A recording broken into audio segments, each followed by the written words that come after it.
प्रस्तुत है पाठ 11 जर्मन का एकीकरण का शेष भाग। ऑस्ट्रिया की पराजय। 1 जून 1866 को ऑस्ट्रिया ने जर्मन संघीय सभा का सम्मेलन इन डचियों के प्रश्न का निपटारा करने के लिए बुला ही लिया। बिस्मार्क ने इस कदम को गैगस्टाइन के समझौते का उल्लंघन बताकर हॉलस्टाइन पर चढ़ाई कर दी और उधर जर्मन संघीय सभा के सामने एक सुधार कार्यक्रम प्रस्तुत कर दिया कि व्यापक मताधिकार के आधार पर एक जर्मन राष्ट्रीय पार्लियामेंट की स्थापना हो और ऑस्ट्रिया को छोड़कर जर्मन संघ का पुनर्गठन किया जाए। इस प्रकार प्रशा को जर्मन राष्ट्रीयता के समर्थक के रूप में प्रस्तुत करके बिस्मार्क ने ऑस्ट्रिया द्वारा जर्मन संघ की सेनाओं का इस्तेमाल करने की योजना को विफल करना चाहा, किंतु जर्मन संघ का बहुमत ऑस्ट्रिया के पक्ष में गया, जिसमें शुद्ध होकर प्रशा जर्मन संघ से अलग हो गया और उसने आत्मरक्षार्थ ऑस्ट्रिया के विरुद्ध युद्ध की घोषणा कर दी। ऑस्ट्रिया समर्थक जर्मन से राज्यों पर भी धावा बोल दिया और उन्हें बुरी तरह परास्त किया। एक सप्ताह के भीतर ही इटली भी युद्ध में सम्मिलित हो गया, जिसके कारण ऑस्ट्रिया के 1.25 लाख सैनिक दक्षिणी मोर्चे पर फंसे रह गए। यूरोप के राष्ट्रों को आशा थी कि युद्ध लंबा चलेगा और प्रशा पूरा जोर लगाकर भी ऑस्ट्रिया जैसे विशाल राज्य को पराजित नहीं कर पाएगा, किंतु प्रशा की सेनाओं ने आश्चर्यजनक तेजी से शत्रुओं को परास्त कर दिया। 28 जून को ऑस्ट्रिया के मित्र हैनोवर की सेना ने हथियार डाल दिए और हैनोवर का राज्य प्रशा में मिला लिया गया। 3 जुलाई को सैडोवा और कोनिग्राड्स के युद्धों में ऑस्ट्रिया की सेनाएं बुरी तरह पराजित हुईं और प्रशा की सेनाएं जुलाई के अंत तक ऑस्ट्रिया की राजधानी वियना के निकट पहुंच गई। इस बिंदु पर पहुंचकर बिस्मार्क ने नया कूटनीतिक चमत्कार दिखाया। उसने युद्ध का संचालन सेनापति मोल्स के हाथों से अपने हाथों में ले लिया और राजा विलियम व सेनापति की इच्छा के विरुद्ध भी युद्ध को बंद करने का आदेश जारी करके प्रशा की सेनाओं को वियना में प्रवेश करने से रोक दिया। बिस्मार्क के इस निर्णय के पीछे निम्नलिखित कारण थे। 1. ऑस्ट्रिया की इस अप्रत्याशित पराजय से यूरोप में खलबली मच गई थी। 1815 में स्थापित शक्ति संतुलन के बिगड़ने का खतरा सामने देखकर रूस और फ्रांस के शासक बेचैन हो गए थे। मध्यस्थता और यूरोपीय कांग्रेस को बुलाने की चर्चा शुरू हो गई थी, अतः प्रशा के विरुद्ध यूरोपीय गुट बन जाने का खतरा था। 2. इटली की सेनाएं पराजित हो चुकी थी, अतः उस ओर से सहायता की कोई आशा नहीं की जा सकती थी। 3. बिना तोपखाने के प्रशा की सेनाओं का वियना में प्रवेश खतरे से खाली नहीं था और तोपखाने को पहुंचने में 2 सप्ताह से कम समय नहीं लगता। 4. फ्रांस के विरुद्ध संभावित युद्ध के समय ऑस्ट्रिया की तटस्थता को इस समय उदारता प्रदर्शित करके ही प्राप्त किया जा सकता था। 5. इस समय उदारता का परिचय देकर ही जर्मन भावनाओं को संतुष्ट किया जा सकता था और प्रशा के नेतृत्व में जर्मनी एकीकरण की दिशा में आगे बढ़ा जा सकता था।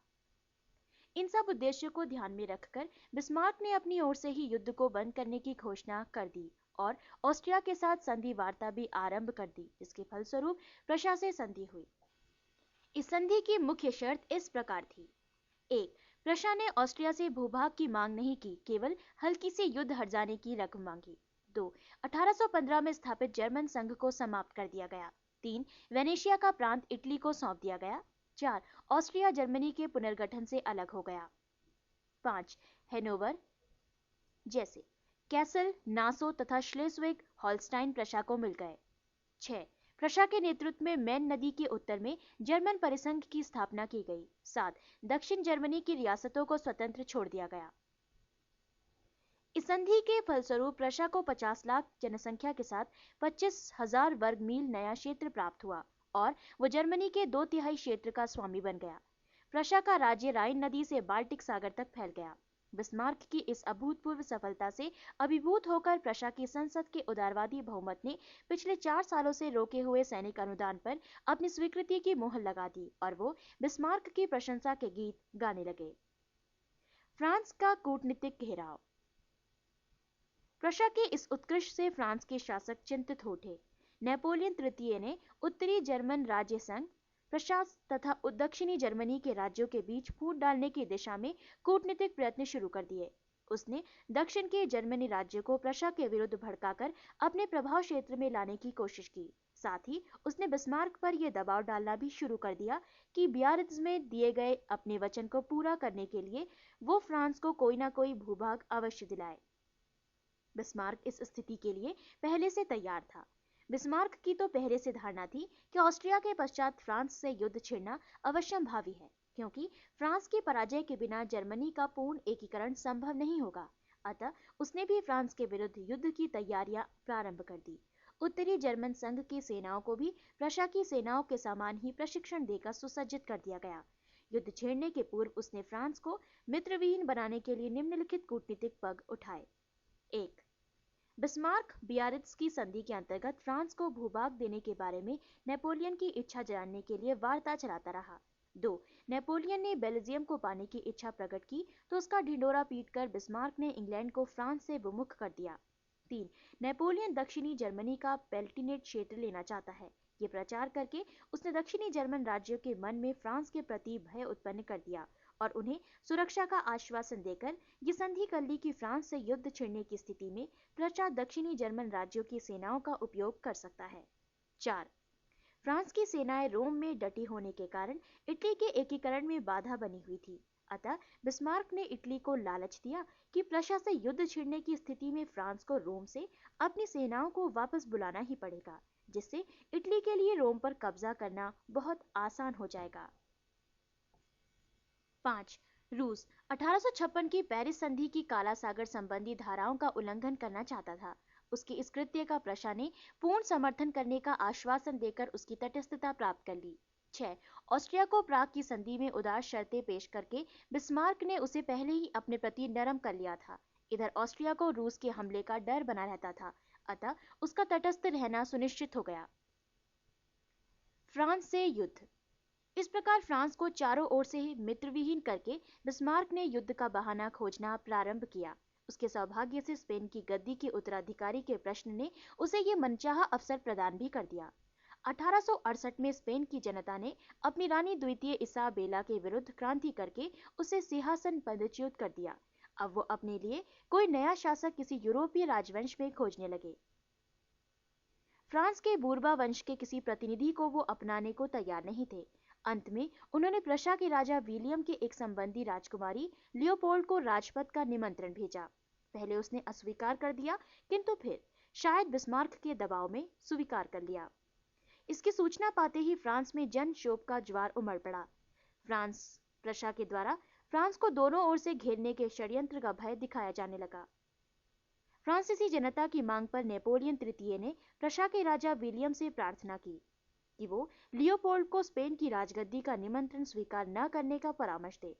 झगड़ा खड़ा होते देख लियोपोल्ड ने उस निमंत्रण को पुनः अस्वीकार कर दिया, पर यहाँ नेपोलियन ने प्रशा के सम्राट पर और दबाव डालने की दृष्टि से बर्लिन स्थित अपने राजदूत को आदेश दिया कि वो सम्राट विलियम से मिलकर वचन ले कि भविष्य में उनके वंश का कोई भी राजकुमार स्पेन का राजपद स्वीकार नहीं करेगा। सम्राट विलियम उस समय एम्स नामक नगर में था। फ्रेंच राजदूत ने वहां उससे पहली भेंट की तो उसमें कोई निश्चयात्मक उत्तर नहीं मिला। उसने दूसरी बार भेंट करने की प्रार्थना की तो सम्राट ने कहा, मैं आज रात्रि को एम्स से रवाना हो रहा हूं, अतः दूसरी भेंट संभव नहीं होगी। इस पूरी घटना की जानकारी सम्राट ने एक तार द्वारा अपने प्रधानमंत्री बिस्मार्क को भी भेज दी। बिस्मार्क को जिस समय तार मिला उस समय वो बर्लिन में बैठा हुआ अपने सेनापतियों के साथ परामर्श कर रहा था। प्रशा युद्ध के लिए पूरी तरह तैयार है, उसे यह विश्वास हो चुका था। अतः उसने एम्स के इस तार को ही युद्ध छेड़ने का माध्यम बना लिया।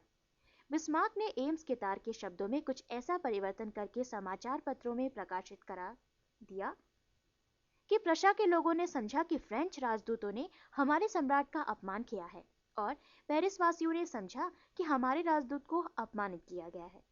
दोनों तरफ जन भावनाएं भड़क उठी। 15 जुलाई की प्रातः फ्रांस के समाचार पत्रों में इस तार के प्रकाशित होते ही फ्रांस के लोगों में गुस्सा चढ़ गया और उन्होंने सम्राट नेपोलियन पर दबाव डालना शुरू कर दिया कि इस अपमान का बदला तुरंत लिया जाए। युद्ध की तैयारियां पूर्ण न होते हुए भी नेपोलियन ने जनता की मांग के सामने झुककर प्रशा के विरुद्ध युद्ध की घोषणा कर दी और वो बिस्मार्क के जाल में स्वयं ही फंस गया। प्रशा की विशाल सुसज्जित सेनाएं फ्रांस की ओर चल दी। यूरोप के सभी राष्ट्रों ने एक एक करके अपनी तटस्थता की घोषणा कर दी। दक्षिणी जर्मनी के राज्य भी प्रशा के साथ मिल गए और फ्रांस बिल्कुल अकेला पड़ गया। नेपोलियन गिरफ्तार। फ्रांस में युद्ध के लिए केवल जोश था, तैयारी बिल्कुल नहीं थी, पर युद्ध छिड़ गया। अतः मार्शल मैकमेहा और मार्शल बेजेन की अध्यक्षता में दो फ्रेंच सेनाएं प्रशा की सेनाओं का मुकाबला करने के लिए चल पड़ी। नेपोलियन स्वयं भी 1,30,000 सैनिकों को साथ लेकर युद्ध स्थल में पहुंच गया, पर जर्मन युवराज ने मैकमेहा की फौज को बर्थ नामक स्थान पर हरा दिया। फ्रेडरिक चार्ल्स ने मार्शल बेजेन को हराकर मेट्स के किले में घेर लिया। उसकी रक्षा के लिए मैकमेहा और नेपोलियन की सेनाएं मेट्स की ओर बढ़ी, किंतु 1 सितंबर 1870 को नेपोलियन को सीडान नामक स्थान पर प्रशा की सेनाओं ने घेर लिया। सीडान युद्ध में फ्रांस की करारी हार हुई और सम्राट नेपोलियन ने 1,00,000 सैनिकों के साथ आत्मसमर्पण कर दिया। इस अपमानजनक हार की सूचना पेरिस में पहुंचते ही वहां राज्य क्रांति हो गई और गणतंत्रवादी सरकार की स्थापना कर दी गई। पर यह राज्य क्रांति प्रशा की विजेता सेनाओं की पेरिस की ओर यात्रा को नहीं रोक सकी। प्रशा की सेनाओं ने पेरिस घेर लिया। पेरिस 4 मास तक डटा रहा, किंतु अंत में खाद्य सामग्री के अभाव के कारण उसे आत्मसमर्पण करना पड़ा। 1871 में पेरिस का पतन हो गया। पराजित फ्रांस ने भारी मूल्य चुकाकर मई में विजेता प्रशा के साथ फ्रैंकफर्ट की संधि की। युद्ध के दौरान ही बिस्मार्क दक्षिणी जर्मनी के राज्य को उत्तरी जर्मनी राज्य संघ में सम्मिलित होने के लिए तैयार कर चुका था और इस प्रकार 18 जनवरी 1871 को पराजित फ्रांस की छाती पर वर्साई के शीश महल में समस्त जर्मनी की एकता, जर्मन साम्राज्य की स्थापना और प्रशा के राजा विलियम के प्रथम जर्मन सम्राट करने की घोषणा कर दी गई। इस प्रकार जर्मन की राजनीतिक एकीकरण की प्रक्रिया पूर्णता को प्राप्त हो गई। पाठ 11 जर्मन का एकीकरण समाप्त।